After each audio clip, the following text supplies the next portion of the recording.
Aujourd'hui, je suis ravi d'annoncer une toute nouvelle plateforme de réalité augmentée avec un produit révolutionnaire. Apple Vision Pro.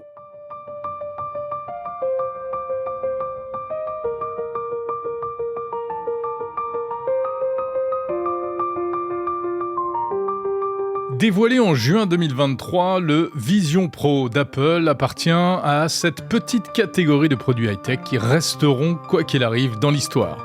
Soit parce que ce sera un flop monumental, soit parce que cela va réinventer l'informatique. Ce qui est sûr, c'est qu'aucun produit high-tech n'avait fait couler autant d'encre depuis longtemps.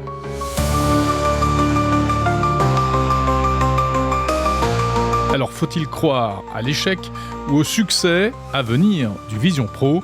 C'est ce que nous allons voir dans cet épisode.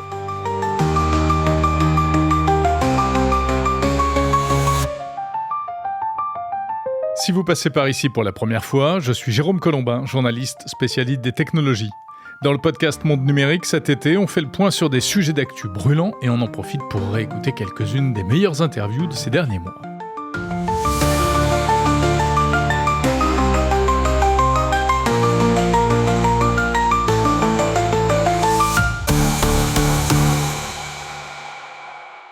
So in the same way that Mac introduced us to personal computing, de la même manière que le Mac nous a introduit à l'informatique personnelle et l'iPhone nous a introduit à l'informatique mobile, Apple Vision Pro will introduce us. L'Apple Vision Pro nous introduira à l'informatique spatiale. L'informatique spatiale, c'est ainsi que Tim Cook, le CEO d'Apple, présente le Vision Pro le 5 juin 2023. Le casque sort 8 mois plus tard aux États-Unis, en février 2024, et encore un peu plus tard en France, en juillet 2024. L'histoire est donc toute neuve, trop neuve pour être jugée, évidemment. On n'a pas de chiffre de vente officiel, mais celle-ci, selon les analystes, devrait s'élever à environ 1 demi-million d'unités sur l'année. Ce sera énorme en termes de chiffre d'affaires, car le Vision Pro coûte très cher, mais pas énorme, pas un raz-de-marée pour un produit de la prestigieuse marque à la pomme. Peu importe, semble dire Apple, qui affirme depuis le début que le Vision Pro est un voyage qui s'inscrit dans le temps long. On écoute à nouveau Tim Cook. Ceci marque le début d'un voyage qui apportera une nouvelle dimension à la technologie personnelle puissante. Il y a certains produits qui changent notre perception de la technologie et du rôle qu'elle joue dans nos vies. Nous croyons que l'Apple Vision Pro est un produit révolutionnaire, avec la performance, l'immersion et la capacité qu'Apple seul peut offrir.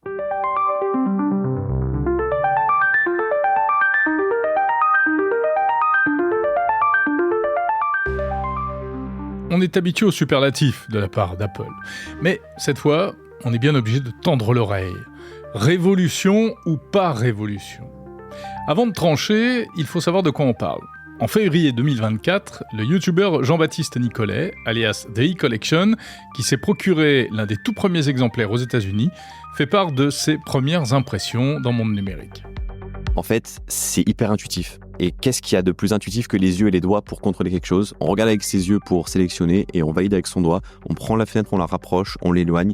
Et je l'ai fait tester à beaucoup de personnes qui, instantanément, en 5-6 minutes, ont compris le jeu d'attraper une fenêtre, de la bouger dans l'espace. Et on n'est plus limité par des écrans physiques, mais tout se met dans le virtuel.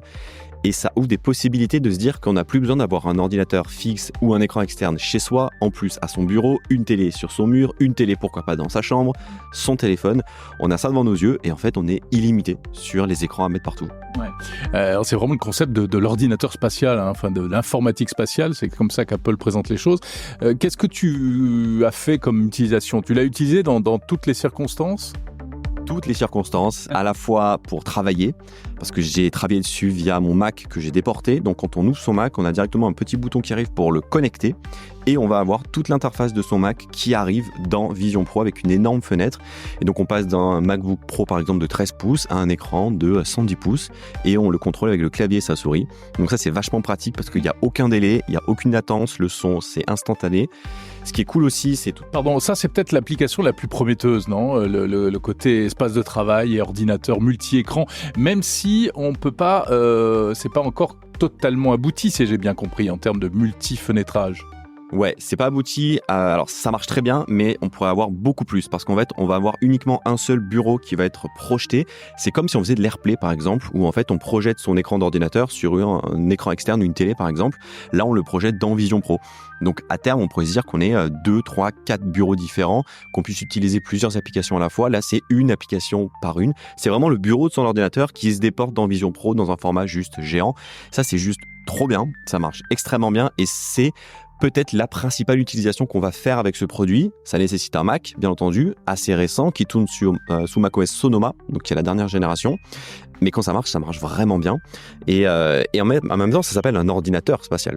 Donc c'est fait pour travailler, pas que pour se divertir. Mais comme c'est spatial, eh bien on va pouvoir aussi se divertir en regardant des films dans des environnements juste magnifiques, que ce soit des montagnes, la lune, la plage, j'en sais rien, voire même du cinéma via Disney+. Et on se transporte vraiment dans un écosystème, un environnement qui est trop beau, qui est vraiment bien fait parce qu'on a des écrans 4K qui nous donnent vraiment cette impression d'y être.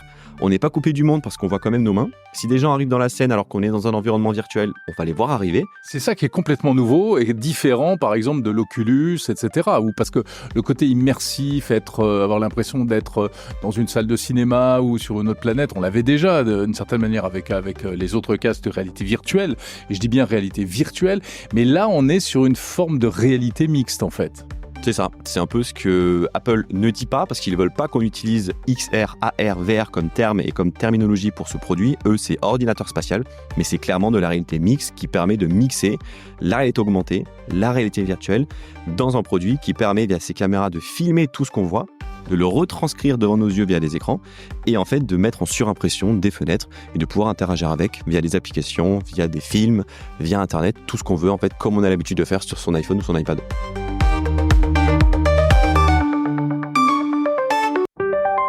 Premier pari réussi, donc, celui de la facilité d'utilisation. En termes d'interface et d'ergonomie, Apple répond présent là où on l'attend et suscite l'enthousiasme. Mais l'ergonomie ne fait pas tout. À l'usage, le Vision Pro, en réalité, ne peut pas vraiment remplacer un ordinateur, pas plus qu'un iPad ne peut remplacer un Mac. Du coup, il reste la question de fond, à quoi ça sert vraiment ? Sommes-nous prêts à porter un appareil de 650 grammes sur la figure pour avoir des écrans géants devant les yeux, y compris dans le train ou dans l'avion ? Un avantage, certes, par rapport à l'ordinateur, dans ce genre de circonstances, la confidentialité. Mais ça fait cher la protection de la vie privée. Là encore, Apple répond que ce n'est que le début de l'histoire et que d'autres versions de l'appareil, plus légères, moins chères, sont en préparation. En attendant, si le Vision Pro ne semble pas vraiment passionner le grand public, il commence en revanche à intéresser une clientèle professionnelle qui imagine déjà des applications de MR, donc de Mixed Reality. C'est ce qu'a expliqué en juillet 2024 dans Monde Numérique Jordan Richter de la société LS Group spécialisée dans la conception de programmes en 3D pour les casques de réalité virtuelle. Oui, il y a déjà des entreprises qui sont intéressées. Nous a déjà fait quelques demandes d'applicatifs. Donc effectivement, côté business, ça secoue un petit peu pas mal dans le monde du luxe, dans le monde des transports. On imagine des applications un petit peu immersives en MR intéressantes. Alors aujourd'hui, ça pourrait être effectivement du showroom en réalité mixte, c'est-à-dire je viens faire apparaître les produits de ma marque préférée ou ma future voiture, là où j'ai envie de les faire apparaître, donc dans mon salon ou dans mon allée de jardin, pouvoir explorer un petit peu sous tous les angles. Je pense qu'il va y avoir beaucoup d'applications du côté du jeu vidéo. Clairement, alors notre société fait pas de jeux vidéo, mais c'est clairement quelque chose qui fait partie de ce genre de techno. L'entertainment, c'est un gros secteur pour tout ce qui est technologie immersive. Et je pense qu'il y a encore plein de choses qu'on n'imagine même pas. Je pense qu'un des objectifs va être aussi de se dire comment je transpose une application que j'ai sur mon iPhone en 360, c'est-à-dire mon application de banque. Aujourd'hui, elle est en 2D sur mon téléphone. Comment je vais pouvoir la visualiser en fait sur mon bureau en portant le casque. Il y a plein de choses comme ça qui sont essentielles à se dire, et je pense que là ça va être intéressant de voir ce qui va être imaginé par les développeurs, et surtout essentiel de faire appel à des gens qui ont l'habitude des technos immersives et qui connaissent le spatial, justement ce qui nous entoure, les interactions, tout ce qui est UX, donc expérience utilisateur dans un monde 360. Ça devient essentiel sur le développement d'applications de ce type. C'est un espoir pour nous. nous de faire ce côté un peu game changer pour que les gens s'approprient cette techno justement et arrêter de vivre sur les hypes. Une année, on va dire, la VR est morte, l'année d'après, vive le métaverse. Puis quand le métaverse échoue, c'est à nouveau la VR qui disparaît. Non, nous on travaille dans ce secteur depuis 15 ans, la 3D. Il y a une vraie utilité côté industrie, il y a une vraie utilité côté retail. Donc ça n'a jamais bougé. Donc pour nous, le game changer, c'est le grand public et faire vraiment découvrir et rendre accessible au plus grand public ce genre de techno.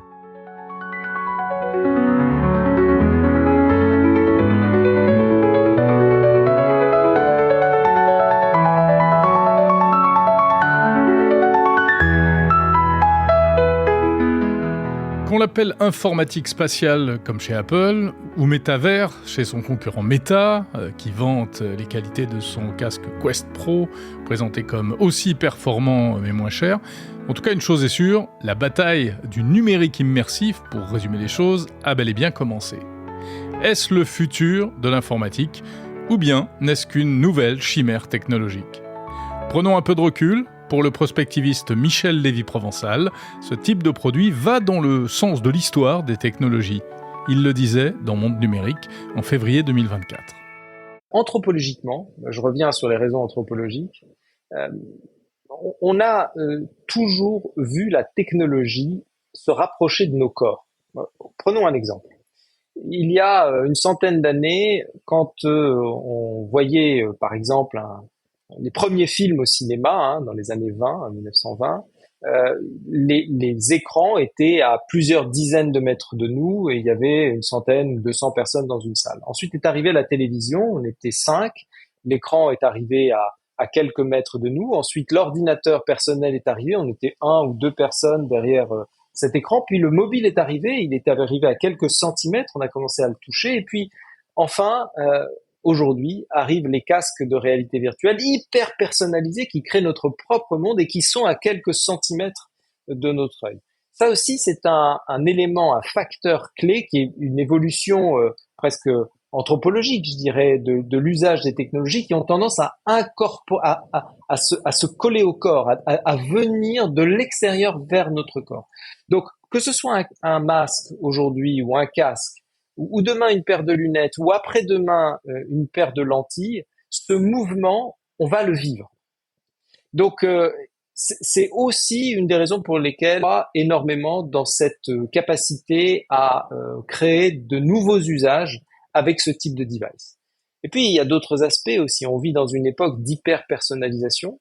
On vit dans une époque où d'autres technologies, notamment, vont accélérer le développement du métaverse. Et ces technologies, évidemment, c'est l'intelligence artificielle. Derrière la définition du métaverse, il y a plusieurs concepts. On a beaucoup parlé du concept de l'immersion, de la réalité virtuelle. On peut aussi parler de la réalité augmentée ou de la réalité mixte. Mais il y a d'autres éléments qui alimentent le métaverse et qui vont être, je dirais, accélérés par l'adoption d'un certain nombre de technologies. C'est le cas de la blockchain. C'est le cas de l'IA, on vient d'en parler. Et c'est le cas, d'une certaine manière, de l'usage de la data parce que plus on avance, plus on va dans le temps, et plus on avance dans la maîtrise de ces technologies, plus on va être capable de créer des environnements et des interlocuteurs ultra personnalisés qui vont répondre parfaitement à nos attentes ou même pas forcément répondre sans nous surprendre ou même construire une relation qui va générer peut-être de l'addiction, peut-être une capacité à être en relation permanente avec ces environnements ou avec ces avatars ou ces dispositifs d'interaction. C'est pas forcément très réjouissant, ça peut être aussi assez angoissant. Je ne suis pas un BA naïf autour de l'usage de ces technologies. Il y a d'énormes dangers qui se nichent derrière l'usage de ces technologies. On en parle dans le livre, notamment. Mais c'est un mouvement qui est assez inéluctable à mes yeux.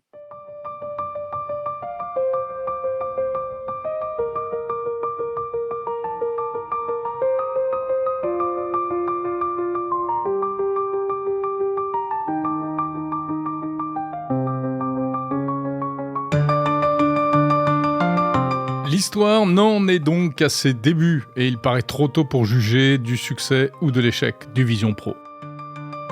Une nouvelle voie est ouverte, on y trouve aussi d'autres projets comme les lunettes connectées de Meta ou TCL, des produits moins ambitieux, moins sophistiqués, mais qui visent également à transformer notre relation aux écrans. Et après, l'étape suivante, est-ce que ce sont les fameux implants cérébraux dont la science-fiction nous parle depuis des années? Peut-être, pour les plus geeks d'entre nous, on n'en est pas encore là.